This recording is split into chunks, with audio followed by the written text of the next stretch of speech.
Hey, Vsauce, Michael here. Where is your mind? Is it in your head? I mean, that's where your brain is, and your brain helps you remember and Dude, new Vsauce, boys. New Vsauce, boys. What are we doing right now? Is this good? Should I watch it? Is it Michael here, dude? Of course it's good. It's Vsauce. plan and make judgments and solve problems. But you also remember and plan with phones and notes and calendars. And Wait. you make judgments and solve problems with all sorts of things. You know, when you think about it, the brain is really just a wet lump of fat and protein no firmer than a blob of tofu. But the mind is huge. It's an ever-expanding organ of tissue and wood and stone and steel and people because of communication. Communication allows us to even make other people extensions of our minds. We can access their memories and perceptions and knowledge by simply asking. Or not. I don't need to learn how to fix a car and practice medicine and vulcanize rubber or remember everything. Other people are doing that for me just as I do things for them. We are a species of individuals that is also one big interdependent lumbering growth, a frantic blur of flesh and concrete, a techno-sapien powered by imaginations and passions made real by a hallowed faculty we call reason. Reason, it is said, guides us to truer knowledge and better decisions. It's allowed us to increase life expectancy, suffer less, work together better, and it's bound to take us further and higher until the end of time. Or is it? The organ we use to reason takes millions of years to evolve. TOS, bro, he's showing brain. Fuck. But the fruits of reason grow rapidly and are ever accelerating. Over the next 4 decades, we are expected to build the equivalent of another New York City every month. And more concrete was installed in the last 2 decades outside the United States than the US installed during the entire 20th century. This growth means that quality of life around the world is rising. It means that electricity, manufactured goods, food, comfort, and transportation are all becoming more common and accessible. But there are hints that reason and logic are struggling against the complexity of it all, against our growing dependence on the things we've built and their unintended consequences. Nearly every part of life as we know it today involves or relies on a process that releases molecules with lopsided electrical charges. This property causes them to absorb and re-emit thermal radiation, pinging it around so that it escapes into space more slowly.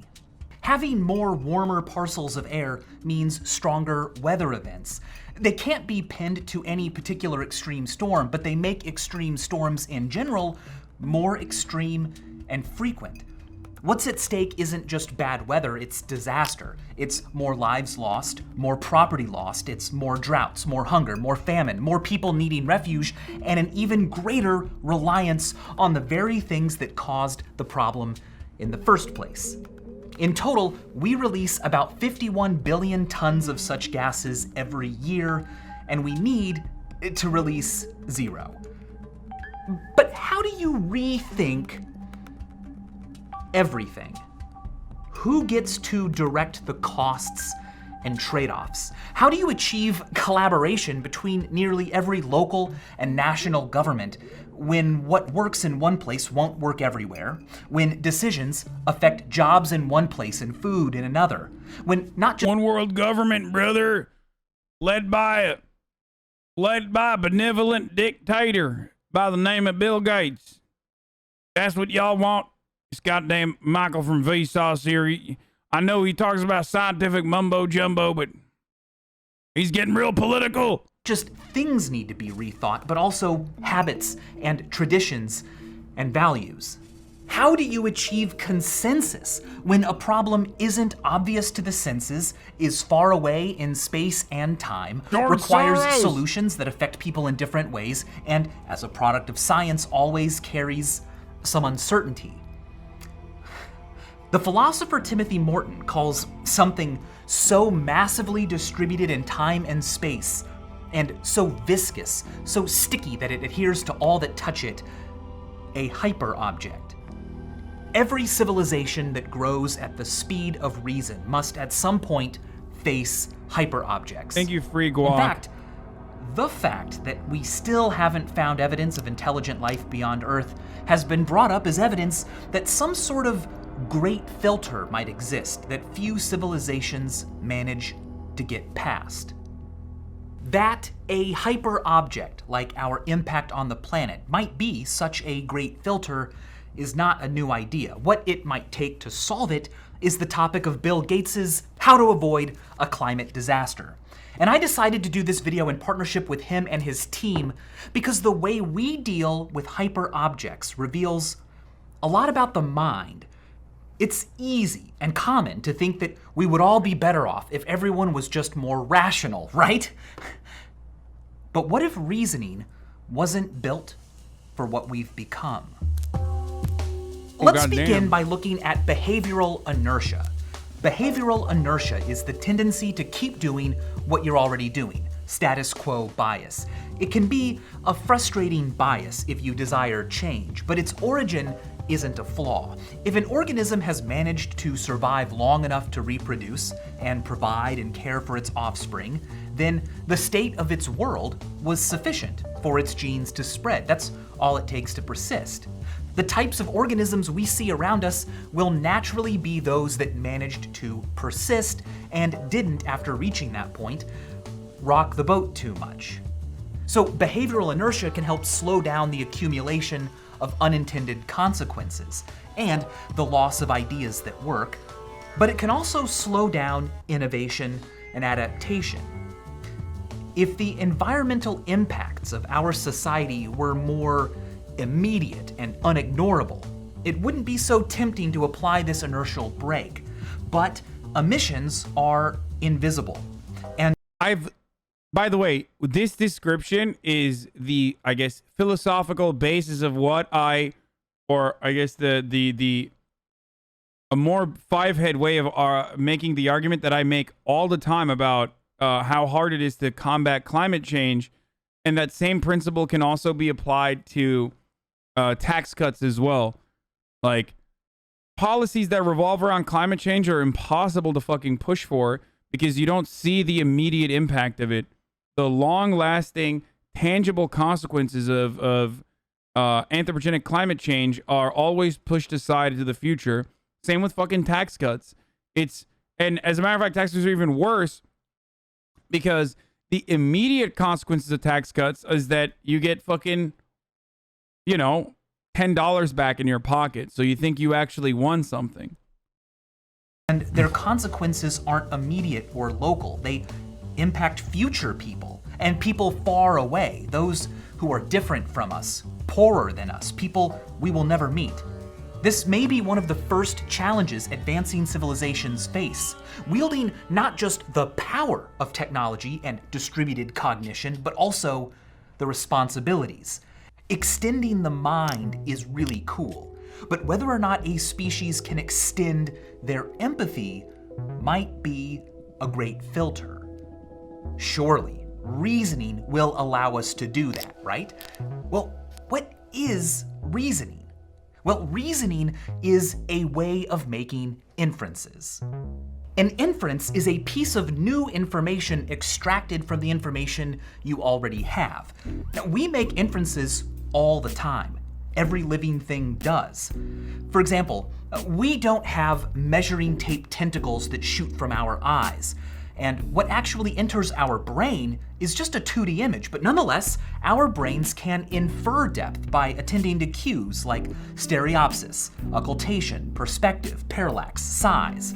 Now, when this happens, we accept it as reality. We aren't aware of the visual processing that made it possible, and we don't have to be. If, however, we do consciously consider why a certain conclusion was reached, well then, boom, that's reasoning. Reasoning is the process of making inferences not automatically and instinctively, but by looking at facts and seeing what conclusions they support. When Eratosthenes calculated the circumference of the Earth to within a percentage or two of the value accepted today, he didn't do it by measuring the Earth, and he didn't just perceive it as self-evident. That's why it's fake, brother. He was wrong, and so are the scientists. Unless you literally bring out the tape. Roll out the tape, motherfucker. I won't believe it. No, he inferred it from what he knew about. Is this the longest way to say that conservatives are incapable of engaging in reasoning? Is that the argument basically? That reactionaries are brain dead? Here you go. I summarized the 30-minute Vsauce video for you guys. Shadows and how long it took camels to move. Stories like that make it easy to believe that reasoning evolved. Absolutely not the argument. Okay, I know. I'm making a fucking joke about it, okay? I'm making a joke and tying it back to something that is relevant to me. If you had the capability of reasoning, you would recognize that. It supercharged our cognitive abilities. I mean, it clearly moves us towards truer conclusions, better decisions, and knowledge no other species could infer. Attempts to describe the rules of good, orderly reason became logic and mathematics, concepts so general and abstract that while we were still animals, armed with them, we were no longer beasts. But that's the rub, isn't it? If reasoning is so great, why are we the only species with such a sophisticated grasp of it? And if its purpose is truth and good judgment, why don't we all agree on everything? It's tempting to think that disagreements happen because, well, I am being rational, but those who disagree with me are being irrational. Ugh! If only people would just use logic and reason. What's happened to the world? Well, that's a fair complaint if you're arguing over logic puzzles, but the You're world a fucking annoying is not debate lord. a logic puzzle. This, however, is one. Paul is looking at Mary. Mary is looking at Peter. Paul is married. Peter is unmarried. Is a married person looking at an unmarried person? Yes, no, or not enough information to decide? Think about it. The answer is yes. You may have thought there's no way to know because we don't know if Mary is married. But look, she either is or she isn't. And if she is, well then she, a married person, is looking at Peter, an unmarried person. If she isn't, then Paul, a married person, is looking at her, an unmarried person. So no matter what Mary's deal is, the answer will be yes. When people get this puzzle wrong and the correct answer is explained to them, they almost always immediately see why it's right and change their mind. Absolutely not, brother. I didn't understand it, and fuck you! No, motherfucker, fuck yourself. How about Mary should stop looking at unmarried people, okay? Person. If she isn't, then Paul, a married person, is looking at her, an unmarried person. So no matter what Mary's deal is, the answer will be yes. When people get this puzzle wrong and the correct answer is explained to them, they almost always immediately see why it's right and change their mind. Life is not always like that. Let's take a look at a logical syllogism. All elephants are awesome. Michael is an elephant. Therefore, Michael is awesome. The conclusion is logically valid. It follows from the assumptions. But are the assumptions true? No. I am not an elephant. Also, God damn it, Michael, you're not an elephant. What the fuck? You lied to me. What the fuck, Michael? I don't know what to believe no more. I thought he was a fucking elephant. He just said he's an elephant. So, this premise is subjective. I mean, what does it mean to be awesome? Can we measure it with an awesomeometer? So you can see why, when analyzing something like our impact on the planet, logic can only be a partial It's tool. literally like debunking the previous video that we just watched, with the Jordan Peterson one. If some people have more to lose than others, who gets to decide which LSAT assumptions shit are right fair? here. Still though, it would seem that reasoning should be able to help here. If each of us would just attend only to the facts, surely we'd all recognize the same reasonable approach. Problem is, that's not how reasoning works. Since the scientific study of human reasoning began about 100 years ago, it has been found again and again that not only are we bad at reasoning, lazy and biased, but we actually seem almost programmed to be bad, like the flaws are intentional. In an episode of Mindfield, I once used a magician to pull off a little experiment. He asked people to look at two faces and choose which of the two they would prefer to work with, placing their preferences in one pile. This is so stupid. Please stop doing this. And those they rejected into another. Then, the pile of people they picked were shown again, and each person was asked to provide a reason for why they chose that person. But with a little sleight of hand, the magician managed to sneak in some of the faces they had just rejected. Amazingly, the majority of people didn't even notice the trick. Not only that, they were able to effortlessly explain the reasons behind their choice. A choice they never actually made. Remember when we used to watch all the Vsauce videos when they were free?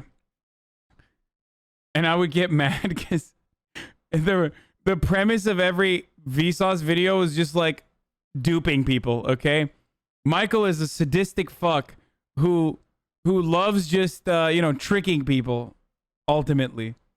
Remembering faces you've only seen briefly isn't the easiest thing to do, but other studies have shown that even if the task involves answering questions about one's political beliefs, things we would seemingly have a firmer grasp on, nearly half of participants will fail to notice that the answers they gave have been reversed when they're later asked to explain them. Point is, we seem practically built to give reasons for whatever we think we must, and not the reasons we actually used to reach a conclusion. What if we don't even use reasons to reach conclusions? Well, let's talk about intuitions. Our brains have evolved over millions of years to react to the world around us in brilliant ways with little to no input from us. For example, when you notice that someone is upset, you don't consciously think, okay, so, their eyebrows are kind of in that position and their speech seems curt, their posture is, these are all reasons to conclude that they are upset. No, instead, the belief that they may be upset was just apparent. You intuited it. You know it without exactly knowing how you came to know it. The mood-recognizing parts of your brain operate in a way that is opaque to your awareness. But if someone asks you, why do you think they're upset? You can nonetheless produce all sorts of reasons. Some may have actually been the ones your brain attended to, but they're all just guesses. Instead of using reasoning to come to conclusions, we use conclusions to come to reasons. Now, to be fair, we can go the other way. We love puzzles, and when we don't have a strong intuition either way, we can sit down and mull over various reasons to think one thing or another. Our love of puzzles suggests that reasoning has a survival value. Organisms that found it pleasurable would be more likely to use it. But when we reason alone, even when we have no motivation to reach any particular conclusion, we still exhibit deep biases that seem less like mistakes and more like features. For example, it's been shown that between two otherwise similar products, people will prefer to buy the one with more functions, even if they don't want those functions, never plan to use them, and think they're all pointless and overly complicated. Why? Well, it might be that we find such decisions easier to justify to others. We won't wind up being potentially embarrassed when someone asks why we didn't get the product with more functions. Well, after decades of findings like this, Hugo Mercier and Dan Sperber began to hypothesize that reasoning didn't evolve to help us make better decisions, but instead to help us be social. Humans inhabit a cognitive niche on this planet. We aren't strong or sharp or hidden or venomous. Instead, our advantage comes from cognition, reasoning, and cooperation. We can plan hunts, build traps, and engage in coordinated. And it's wonderful because, and I'm gonna tie this back to political ideologies again. As I've said before, libertarianism in America is basically just saying no to all of that. Like everything that Michael just described about what makes humans great or different or unique, our cooperation, adaptability, the fact that we've been able to build civilizations and society as a consequence of reasoning, and again, collaboration. Libertarians are like, nah, it's all about me. People really took being selfish and turned it into a political ideology. American libertarians. Strategies that can be tested and modified on the fly, not by millennia of evolution. Reason allows us to do those things. It's hard to convince people that your intuitions are true, but if you can give reasons for them, it's a whole heck of a lot easier to convince people that you're right. Being able to argue over what the best thing to do is vital when it comes to coordinating action. Reasons also allow us to justify ourselves in the eyes of others, to explain who we are and express the kinds of reasons we like, what others can expect from us, and what we will likely expect from them. This social theory of reasoning helps explain why two people can earnestly and rationally arrive at two different views. They each have their own unique brain and values and dispositions and experiences. YouTube really takes, like, YouTube will unironically take, like, a class on logic and turn it into a fucking YouTube video, and we just sit there and 40,000 of us just watch it.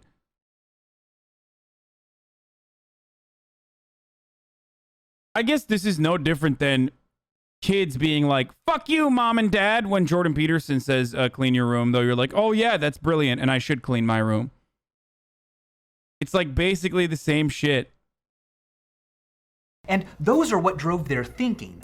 The reasons they give may or may not be the real reasons they came to their conclusions, but it's the best anyone can do.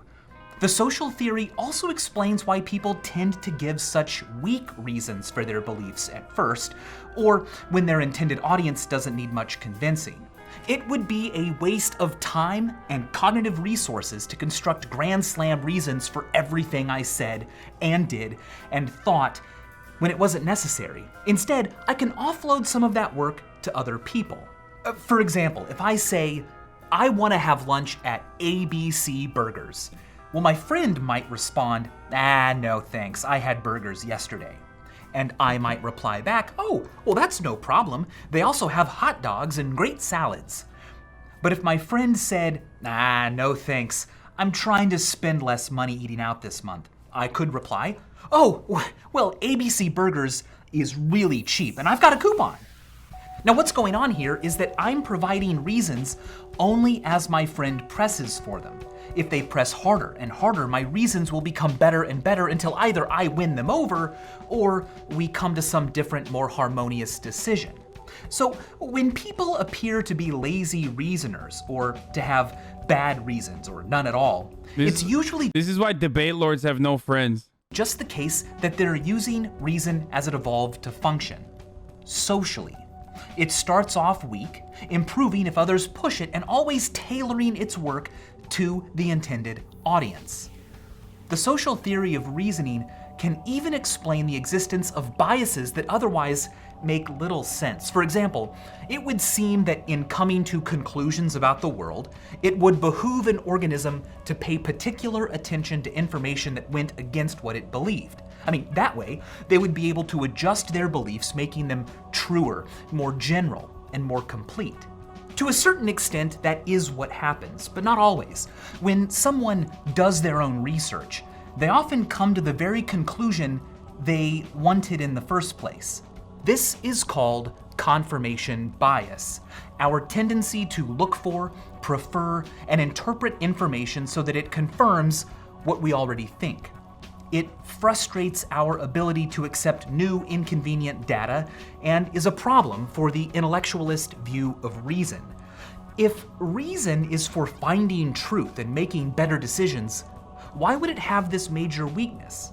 Well, because, the social theory says, reasoning is a group activity.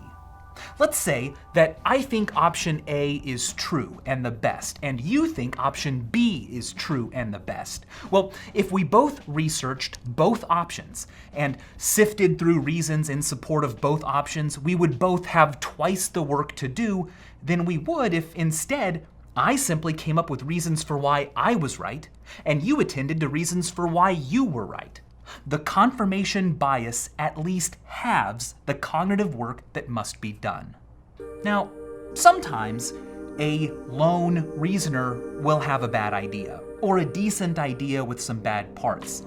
The reasons they have to justify for and argue for it will be sufficient for them and those who intuitively agree, but they may be weak. However, subjected to deliberation, put forth into the machine of collective thought, it can be evaluated and judged not by one mind or a group of minds thinking alike, but by something very special: the crowd. Humans have long known of the wisdom of the crowds, the phenomenon by which a collection of many people can process information into a conclusion better than any one person could do alone. It's why we don't trust big decisions to a single person, no matter how educated or powerful they are. Instead, we ask a group of people to deliberate, to reason together. In this way, the biases and errors of each is smoothed out and the decision wiser. In a famous example, it's been repeatedly shown that if you ask a bunch of people to guess how many jelly beans are in a jar, you'll find that the average of all their answers is closer to the real number than any one individual was alone. What happens is that although some people may guess a number that is like way too big, that mistake is balanced out by the fact that others will inevitably guess a number that is way too small.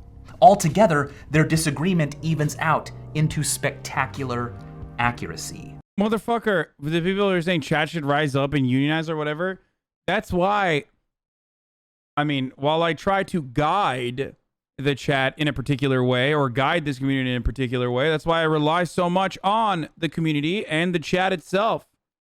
Okay? More than most other content creators would. That's why I get additionally upset, or more upset than normal people would, when I see like bad takes in the chat. You don't rely on us, you snipe great takes, great names. That's not true. That's completely untrue. We have now arrived at the problem. Reasoning evolved to be used socially, where many different perspectives had to all deliberate towards a common conclusion. Such contexts are becoming less and less common, and it is becoming easier and easier to simply be a lone reasoner, justifying only a particular viewpoint without doing the harder work of deliberating and acting.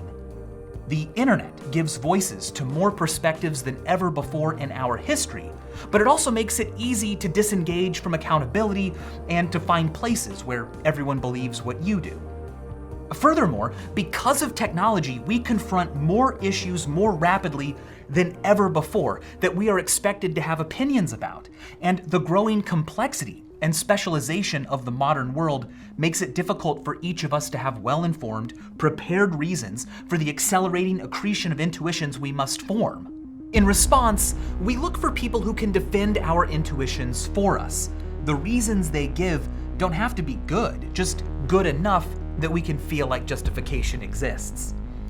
In the past, unconvincing reasons had to be painted on sandwich boards, but now, the democratization of communication means that even unpopular, unconvincing, nonsensical ideas can be presented with the same trust-inducing typefaces and professional look as common ones. People can challenge the weak reasons of others, show them to be contradictory, and produce better reasons for their side, but to what end? It's all preparation for a debate that never comes. We each play a very small role in deciding how society is run. Even if a good faith discussion between a representative slice of America came to a resolution, if nothing can come of it, why not just throw shade and sick burns or revel in the pleasure of reasoning by treating everything like a big giant puzzle?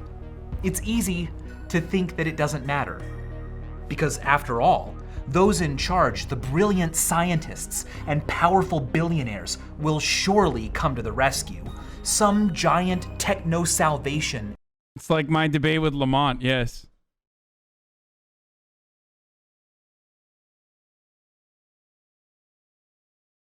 Is surely on the horizon. Perhaps it is, but everything we know about reason suggests that those implementing it should be held accountable by as many different perspectives as possible.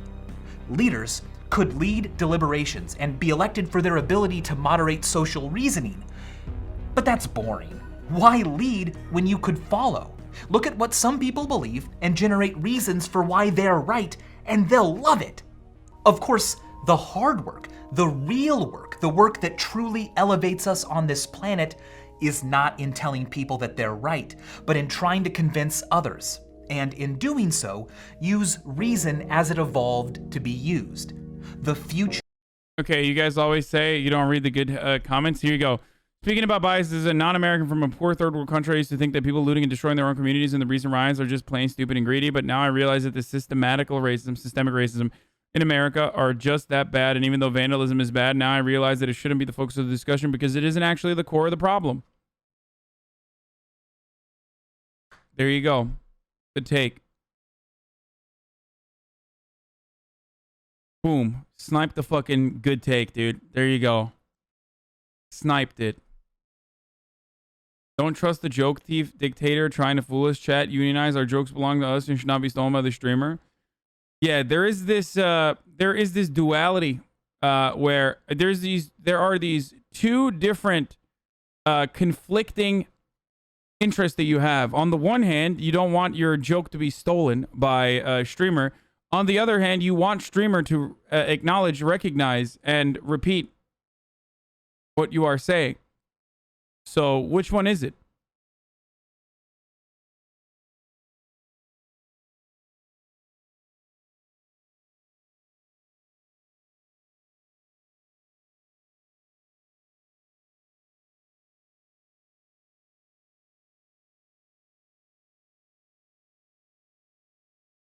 Of reason may in fact be the past of reason. In practice, what does all this look like? Well, some researchers have gone so far as to recommend national deliberation days where citizens celebrate by literally joining small groups and talking through their opinions and comparing reasons.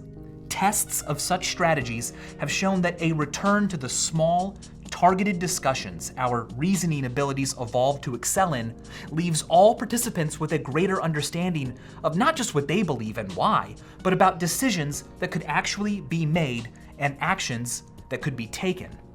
Others have gone even further, recommending that the future of reason at its best is the construction of a lautocracy, a form of government where decisions are made not by elected leaders, but by people literally chosen at random.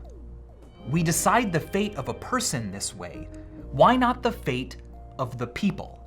What if decisions were made not by politicians alone, but at least occasionally by groups of actual citizens representing differences in thought, not just geography, who were brought together and paid for their time to learn from experts and then deliberate on an assigned issue until a conclusion was reached, or at the least, a recommendation?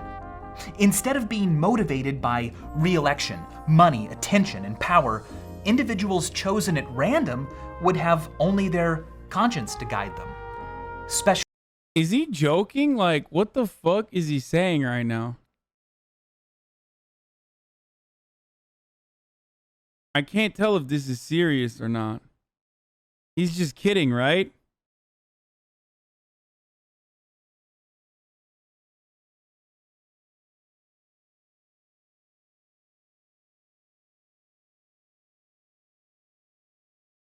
special interests and corporations wouldn't be able to cozy up to those likely to be elected, because if any one of us could someday serve, they'd have to cozy up to and protect all of us. Instead of the learning and deliberation being done by people you will never meet with offices and buildings you can't access, gradually, over time, more and more of your very own neighbors would have had the honor. People chosen at random would obviously lack the same celebrity status and mandate that elected leaders cultivate and achieve. And iconic figures we relate to aren't bad, but our understanding of reasoning is making it more and more clear that we evolved. The problem with this way of thinking is that it always comes from a top-down approach to power and politics. It's always, and it is like very capitalist. That's the same kind of energy of the chatter who says, Son, why do you want the janitor to be the CEO? Right? And it's like, why is it that you automatically assume that the janitor is going to be the singular individual who makes the decisions rather than a more democratic process in the workplace where they get one fucking vote? And the alternative to this would be to give the individuals more power rather than find a random assortment of individuals who make the final decision process, instead of maintaining the same kind of top-down power structure. There should be more of a bottom-up power structure. It's more just if it's chosen at random, but you still ultimately have 12 people. You still ultimately have like 12 people, like a jury, deciding on certain ideas after consulting experts, rather than a bottom-up approach where you empower individuals to make decisions or make more responsible decisions in a similar democratic structure, ultimately leading to some form of governance. You are missing. I feel like you're missing the point.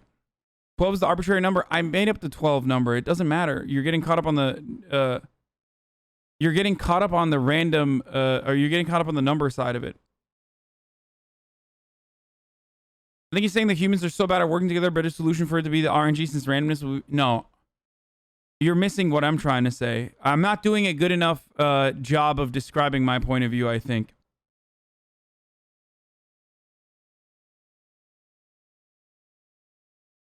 Okay. My position is that accountability, like in a structure like a co-op, would rely on giving every individual more responsibility, more power, and therefore would be a better way to share the decision-making process rather than continue to hold the decision-making process in the hands of the few. I'm talking about the organization of power being spread out as broadly as possible, rather than adding just an RNG element. Take a moment to think it through, man. What? Okay, guys. Okay.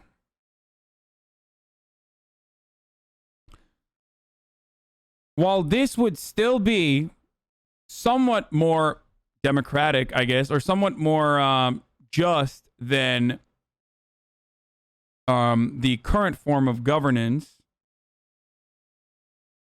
what my point of view is that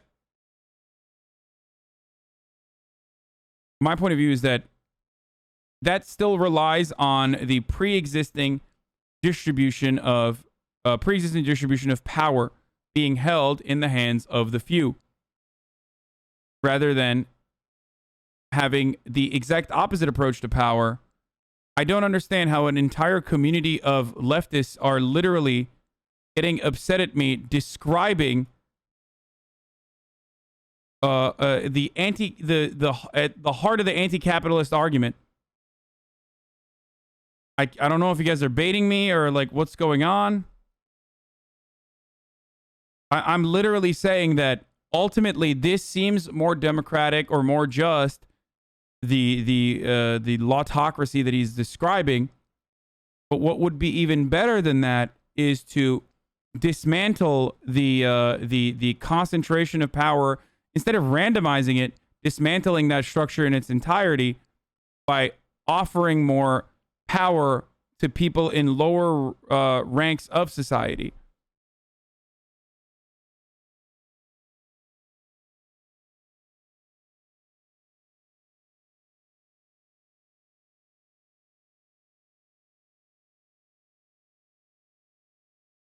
Because it's a dumb take in the form of disagreeing with Vsauce when you agree with him. But he's not even making this argument as like a much better way of organizing society anyway. He's just describing what a lautocracy would look like.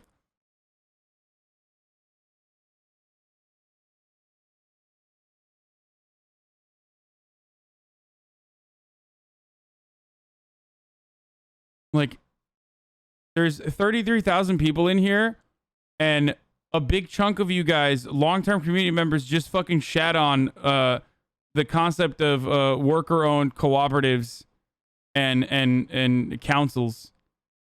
Like, literally, just I wanted to describe it in a simpler in a way that like relates to how like in a way that relates to concentration of power and our understanding under a capitalist organization of the economy. And literally everyone fucking just, every single person just shat on that idea. It's kind of weird.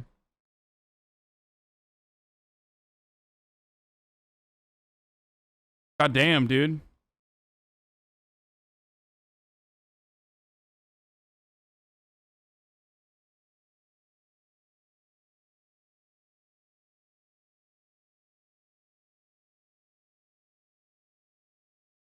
That proves the point of the entire video. People don't know their actual stances. Yeah.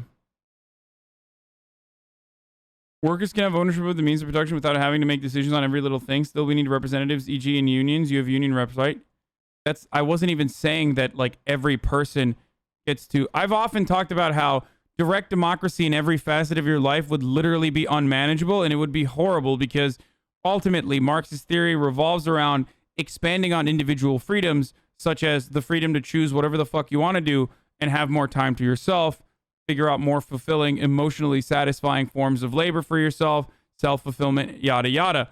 So if you were too busy literally fucking voting on every single minute thing that happens in your collective, then you would have no time to do anything else. So I don't disagree with that. My point was simply that this approach still relies heavily on a concentration of power at the top, rather than flipping that in its entirety and giving people more means to make decisions within their lives, ultimately deciding on other individuals to decide for them. Still, I wasn't saying that like everyone, there should be a referendum on every single thing, like I don't know, zoning restrictions and like that.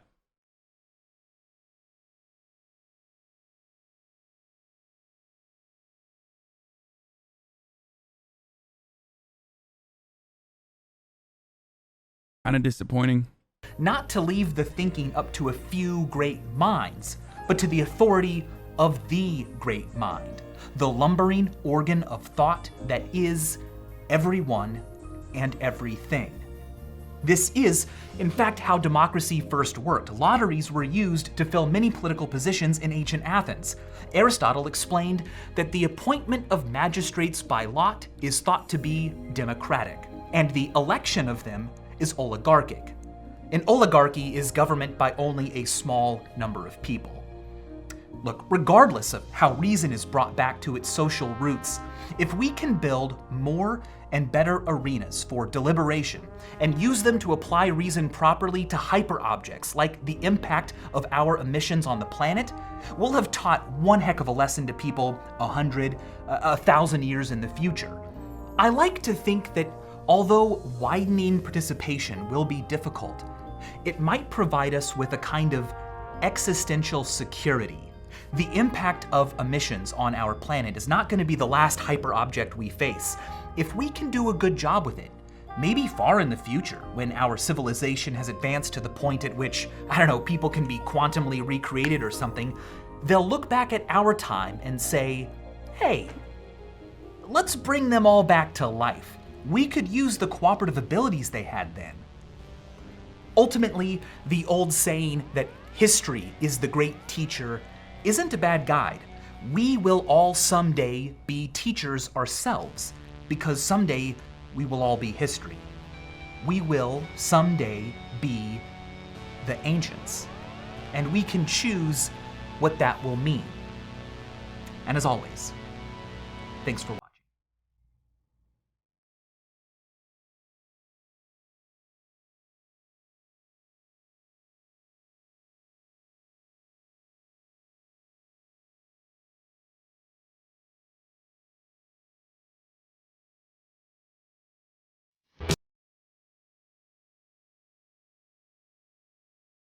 Don't you think Vsauce random sample autocracy approximates the bottom-up approach you were talking about?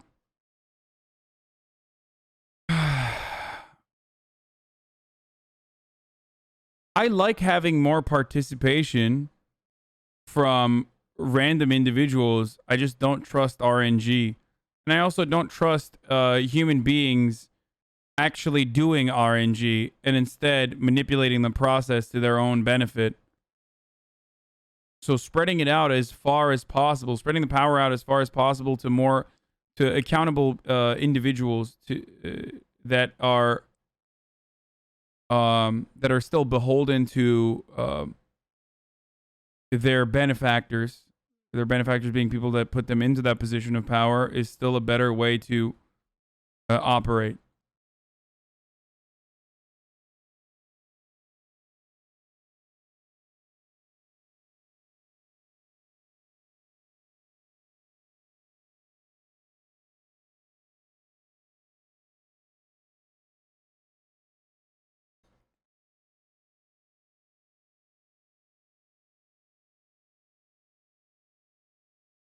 Are you against the jury system? No, of course not. But the jury system is actually a great example of how ineffective that process is, especially when you have two sides that literally try to manipulate the jury selection system as best as they possibly can. So the jury system is not necessarily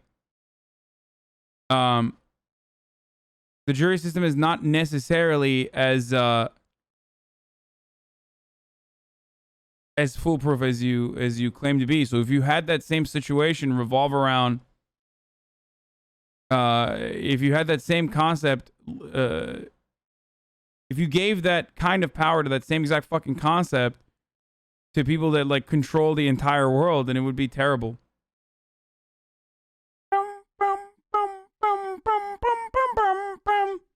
I wonder if you know, hey, Tokyo, Fast and Furious.